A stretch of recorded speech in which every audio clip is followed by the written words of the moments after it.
This is the first official switch on of the sprinklers by Quingard.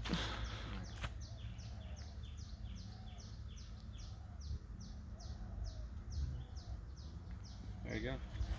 Excellent. So we can now go through the process of renaming where these sprinklers are and what they're called. And there we go. On that.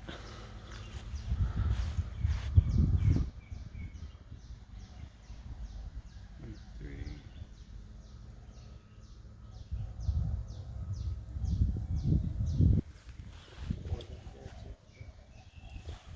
What's over there?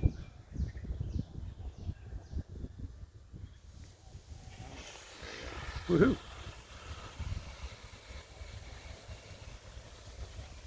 So now we can rename them so they have meaning.